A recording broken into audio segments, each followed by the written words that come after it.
2 years ago, my team and I released our custom 30-plus chapter Fire Emblem ROM hack called Andaron Saga. In that time, it has been downloaded and played by thousands, possibly tens of thousands of people all over the world. Since then, we have also released a 10-chapter prequel called Rebellion Saga, and now we want to announce our next project called Andaron Saga Definitive Edition. The development team of Andaron Saga has come a long way ever since we started working on the game in 2021. If you look at Rebellion Saga, you can probably see how many different ways we've improved when it comes to crafting ROM hacks, and we would like to take the knowledge we've learned over the years and apply it to Andaron Saga. Think of Definitive Edition as an overhauled, improved version of the game, with more content, more quality of life features, and much, much more. In this video, I'm going to show you some of the things you can expect to see in Andaron Saga Definitive Edition.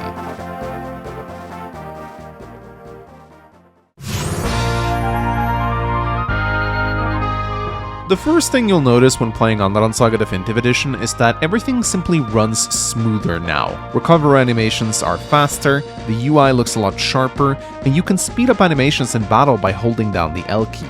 The overland map battles also progress much faster now, for those of you who enjoy playing at a quicker pace.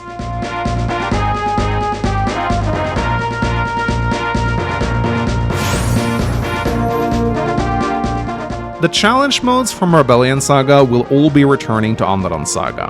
To access them, simply answer no when the game asks you if this is your first time playing. The challenge modes available will be Strong Bosses, which greatly buffs up the bosses of the game, Unique Foes, which changes some of the enemies you'll face on each map, Budget Saga, which reduces all gold earned by 75%, the brand new Limited Growths mode, which halves the growth rates of all playable units, True RNG, which sets the game to 1 RN instead of 2, and of course, everyone's favorite, PH mode will be returning as well, which does something different for each map. As always, if you beat the game with all challenge modes active, you'll unlock something special at the end of the game. Also note that there might be more challenge modes added later on in development. However, we are not done here, because we are also introduced something called... These are basically the opposite of challenge modes. They make the game easier, but can also make for a more entertaining playthrough if you just want to have fun. The casual modes available now are as follows. Casual mode, which removes permadeath from the game entirely. Paragon mode, which doubles all experience points earned. Exceptional growth mode, which doubles growth rates for all playable units. Golden Saga, which triples all the gold you earn. No fog mode, which reduces fog of war from the game entirely. And lastly, Secret Saga, which guarantees that secret events will occur on every map. You can mix challenge modes with casual modes if you want, but note that if you select a single casual mode, you will not get the secret reward at the end of the game for beating it with all challenge modes active.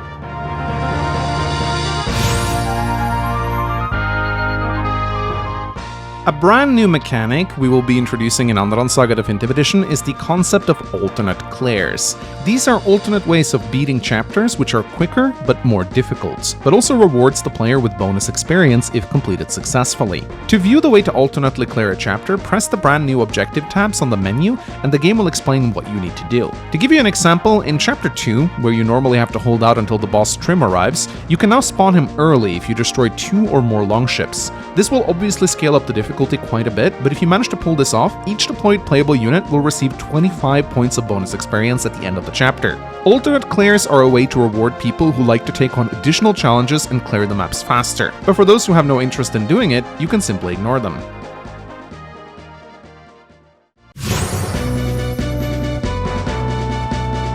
A common complaint about Andaron Saga is that it relies a bit too much on reinforcements and death squads on certain maps. This will be toned down in Definitive Edition, and some maps will be adjusted to be a bit more quality over quantity focused. An example of this is Chapter 3, which spams a lot of centaurs at you. In Definitive Edition, each of the centaurs have had their stats increased to make them more formidable, but you don't face as many as you used to. Experience values have of course been adjusted to accommodate this. Another thing Andaron Saga did a bit too much was drown the player in gold towards the endgame, at which point most players had almost filled up their convoy with treasure. In Definitive Edition, gold is a little more scarce, though not to the point of becoming oppressive. If you want a true challenge, you can always turn on the Budget Saga challenge mode, or if you miss the way it used to be, you can simply activate the casual mode Golden Saga. Finally, some of the boss fights in Definitive Edition have been adjusted to be more engaging and fun, like the Scylla fight at the end of Chapter 19, or the second phase of Mortimer's fight in the final chapter.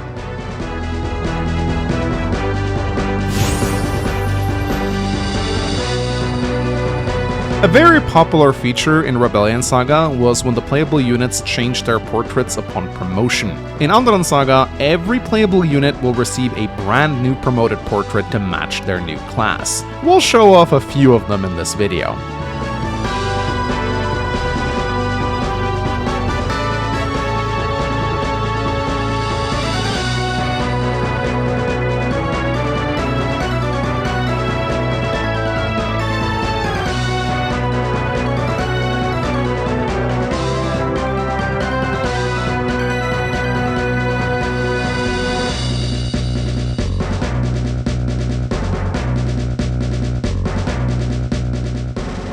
Furthermore, we're adding some additional promotions to certain units. Not all, but some.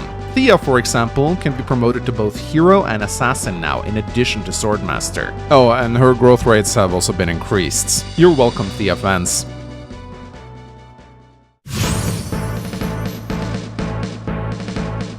Andaron Saga had a lot of great chapters, but it also had its share of controversial ones. Recently, we underwent a huge poll to gauge the popularity of old chapters in the game, and a few maps scored incredibly poorly. Among these were Chapter 5, Chapter 17, Chapter 21, and of course, Chapter 24. Now, while we don't want to remove these chapters or rework them, as many people might still enjoy playing them, we instead opted to add B-route variants, alternate maps you can play instead. To give you an example of one such map, at the start of Chapter 5, you now have the option to refuse to accompany Aylanda to the shrine. This will make you go to an alternate version of it, where Baudiman brings all of his men to combat the terrorists now infesting the newly corrupted shrine in an attempt to rescue Aylanda. A lot of people did not enjoy only being able to control 2 to 3 units in Chapter 5, so this new B chapter is for those who want to avoid that.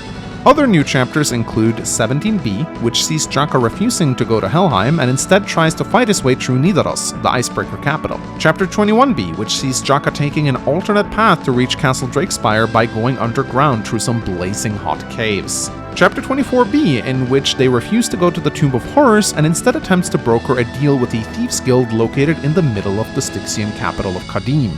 We also have a brand new Gaiden chapter, 20x, which takes place between the Hornheim and Tiamat arcs. This stretch of chapter is the longest without any guidance, so we figured it was appropriate to include one.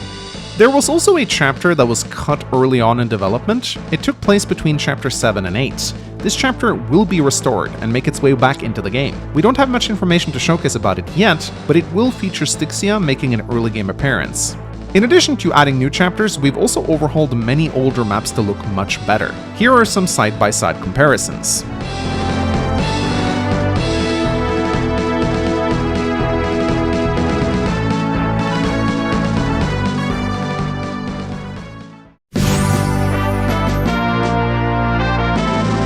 In Definitive Edition, almost every playable character has 7 to 8 support partners now, regardless of how late they join.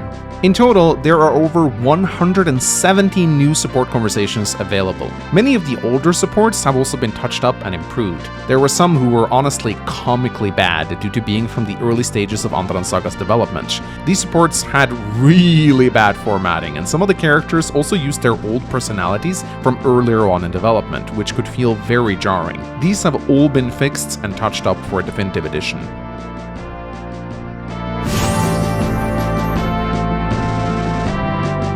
The story of Andaron Saga has been pretty well received for the most part, but there are some complaints. Certain parts of the script feel a bit too jokey. There's too many references and Marvel-style quips, and some of the dialogue also drags out way longer than it has to. In Definitive Edition, we have taken steps to cut out unfitting jokes, trim the fat, and remove story elements which ended up going nowhere, which makes the plot much easier to follow.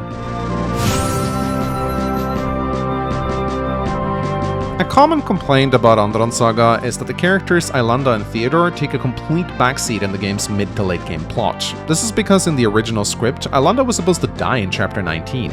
This was changed, but sadly her role in the story ended up becoming very minimal as a result. In Definitive Edition, both Aylanda and Theodor will have a much bigger impact on the plot of the main story, and Aylanda doesn't stop being playable after Chapter 19.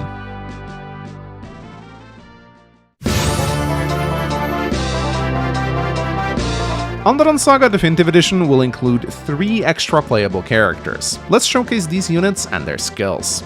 First out is Cinderelle. You guys wanted a playable Dragoon? Well, here she is. She is the leader of Tendaris' Drake Guard given a face. To recruit her, keep her and the Drake Guard alive in Chapter 22. Like Tendaris, she has the ability to summon the Drake Guard when fielded, and she can also wield Adrian's Trishula Lance as a personal weapon. Then we have Rafik. He's encountered in the Styxian arc.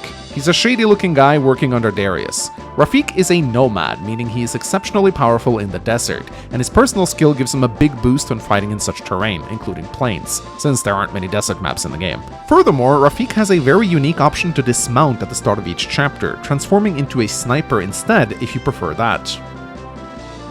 Lastly, we have Anastasia. One of the biggest requests from the community was an additional Gladiolus user, as Fred is the only one you get in the main story. Anastasia is the younger cousin of Alexander of House Sparegarden. She's encountered early on in the story as an enemy, and if not killed, she can be recruited in the final arc of the game. Anastasia is a pretty disturbed individual who excels at dismantling her enemies from up close. Her personal skill allows her to perform her double attacks before the enemy can counter if she's up close.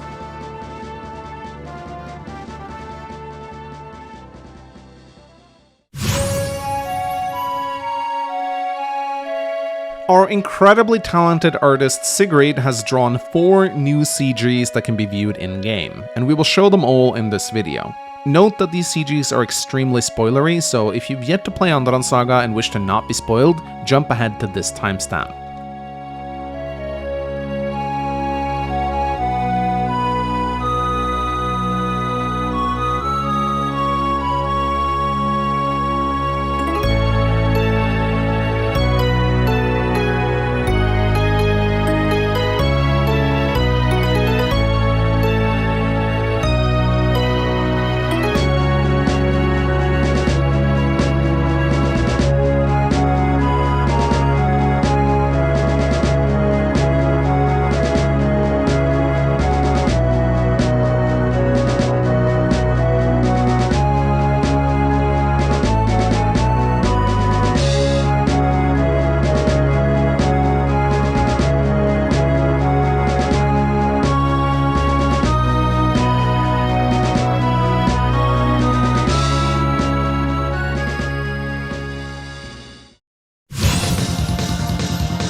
During the development process of Andaron Saga, there were a handful of tracks composed by Treatstar that he did not have time to properly finish.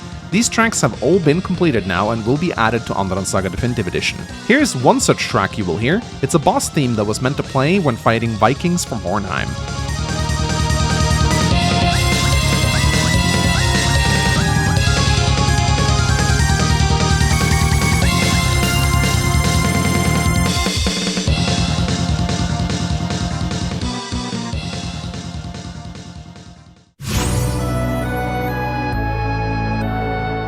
Chapter 32X was a secret chapter you could unlock by completing a bunch of lunatic-only objectives, and it would reward you with a rather silly, jokey chapter, where Jaka, Baudemon, and their friends fought the developers.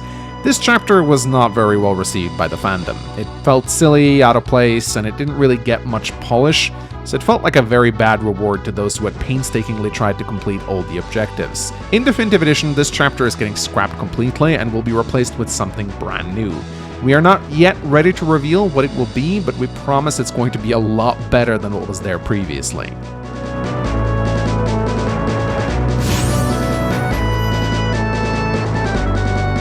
In Andaron Saga, there were 2 routes you could choose between, either accepting Dawncaller or refusing it. This would result in a bunch of story changes, as well as deciding what characters would join you. In Andaron Saga Definitive Edition, you now have a 3rd choice. You can take the Bolwerk Regalia instead. This will greatly add to Baudemon's survivability in the early game, and furthermore, instead of Dawn or Zacharias joining you, you now get Robert as a playable character instead. After Chapter 12, Baudemon will pass the Bolwerk onto Isabelle, who joins earlier in this route, and you will get to use her together with her father for the remainder of the game.